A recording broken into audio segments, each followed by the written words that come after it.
Hi, lovely to see you all, and great to have met some of you over lunch. It's lovely to be in a room of kindred spirits.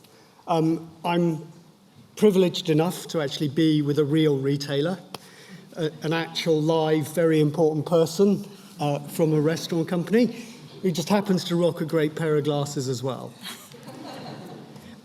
Before I pass over to Katy to run through it, I just thought I'd share a little anecdote about social good.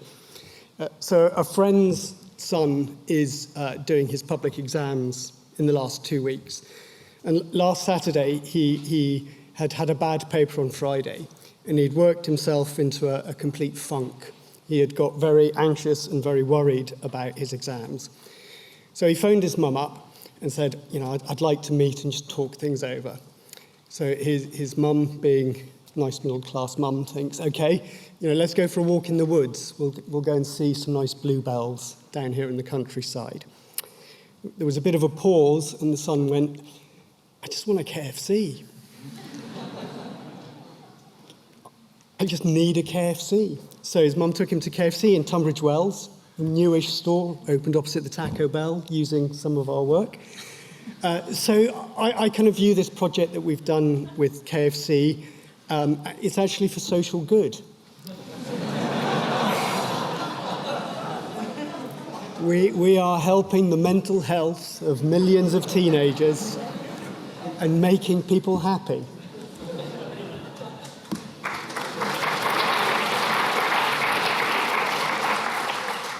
So it all really starts with a fairly simple question. Should we open a new restaurant here or not?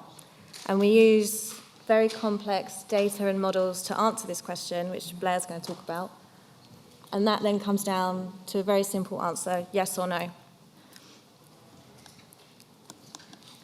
So a little bit about KFC then, for anyone who doesn't know KFC. There's 1,000 restaurants in the UK, and those restaurants take a variety of formats. So we've got drive-thrus, we've got high street restaurants, delivery kitchens, motorway service stations, and we have a variety of different sales channels. So you can physically go in the store and get your chicken, you can take the drive-through lane, or more recently, we've got delivery, which grew overnight owing to the pandemic.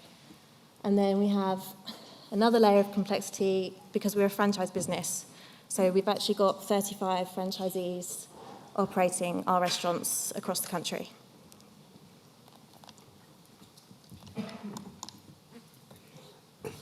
So the complexity piece, I'm technically a CEO, but I'm kind of a recovering data scientist.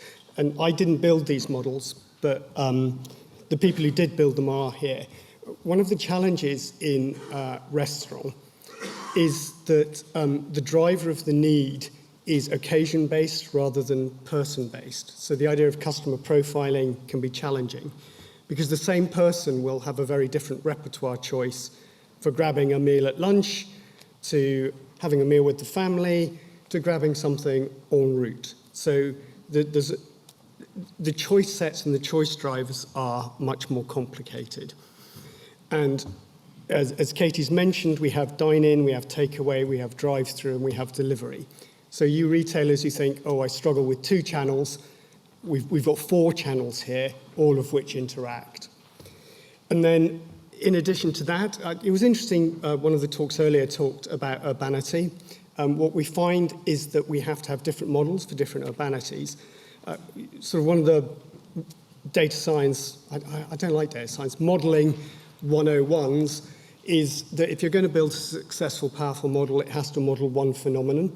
If you're trying to model 6 different things that are all going into an observed set of behaviors, you'll get a very muddy model, a very poor model. So if you disaggregate it, you end up having to build an ensemble or a suite of models. Now, this can get challenging because the feature matrix that we will input into this will literally have thousands of unique univariates, and then we'll have all the interaction variables, we'll have all the transforms of the interaction variables, we'll have the transforms of the transforms, And we'll have, in spatial terms, hopefully you'll know about non-stationarity, which is that different variables are important in different places. So we can't handcraft all of these individual models.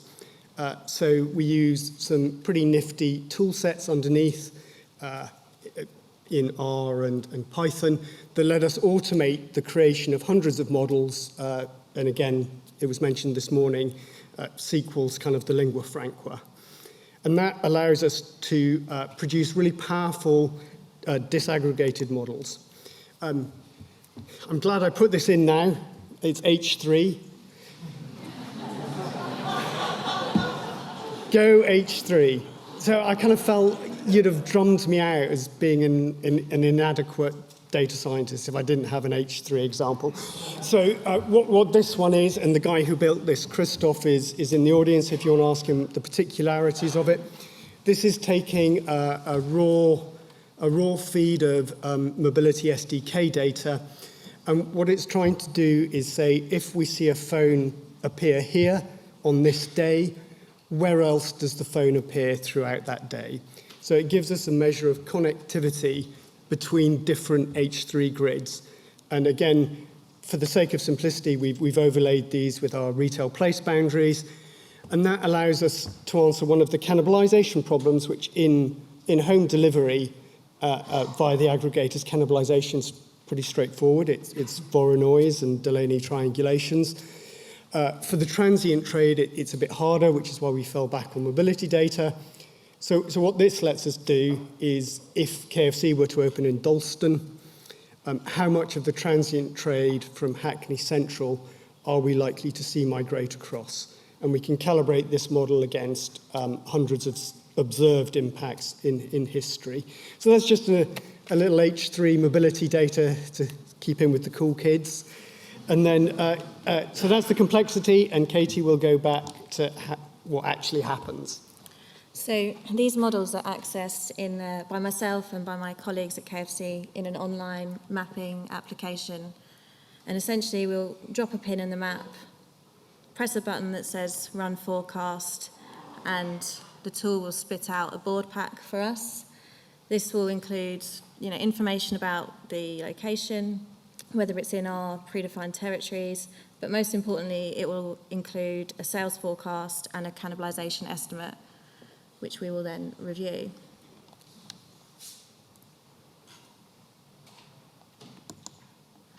So how does this fit into our processes then?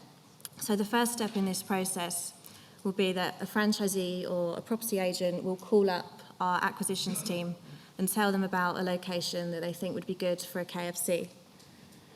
So our acquisitions team will log into the mapping platform to see whether or not that location sits within our territories for growth. If it does, they'll run a preliminary forecast just to make sure that that location sits within the right guardrails for profit.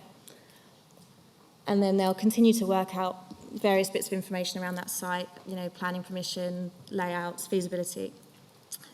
If those things all go well, it will eventually come to me to review to make sure that there's nothing particularly challenging or to be additional consideration on the location. And if all those things align, then that location will go to board.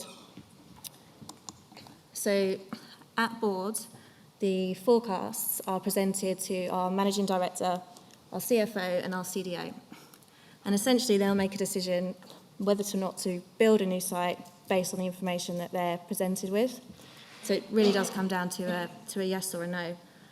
But I think it's important to remember that obviously everything that Geolytix have done for us is very, very complex data science, but it's essentially helping the business to secure and sustain growth by building more successful restaurants. So that's it. Thank you.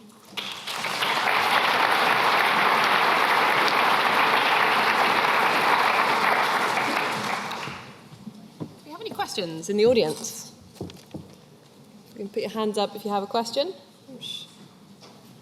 Anybody? If not, I think you guys are... Oh, yeah. Can we get the mic? Do you check cannibalization of the young brands? Can we just repeat it on the mic so everyone can hear? Oh, sorry, Thanks. yeah. I was just saying, with the cannibalization thing, do you look for other Yum brands as well? Because I'm also in the restaurant business, and we have like several different brands, and we obviously want to try and place them strategically so we're not getting each other's audiences, as it were. We feel that our proposition is very different to, say, to Pizza Hut and Taco Bell, so it's not something we actively review. Another question just here. Sorry, this is more about the data science part of it. Can you elaborate a little bit more on these nifty tools that you mentioned to separate all these little models? I'm going to steal the answer from the guy earlier. I'm the bloody CEO. I don't know. I do. So I've got a team probably of about 15 data scientists, and we're pretty relaxed about the tooling they use. Sometimes probably too relaxed, but I know Christoph, I think, wrote them in Python, scikit. Does that make any sense? Or ask Christoph. He's cleverer than me. Okay, another question over on the right. Making sure I'm not missing anybody upstairs as well. Oh.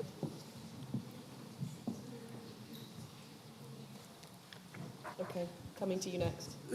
Yeah, I'd like to find out a bit more about how do you kind of differentiate between value of different locations. So KFC might be on a services station, on a motorway, on a busy high street, or I don't know, around some airport or something. So, you know, there are obviously different characteristics of those places. So how do you find a common denominator to actually decide on that? I think it comes down to practicality more than planning. So we have territories throughout the UK, and we'll say, you know, we think we should put a drive-through in this territory, or we think we should put an MSA in this territory. But what we think we should do versus the actual available buildings or like land don't always line up. And I think one last question up here on the left. Hello.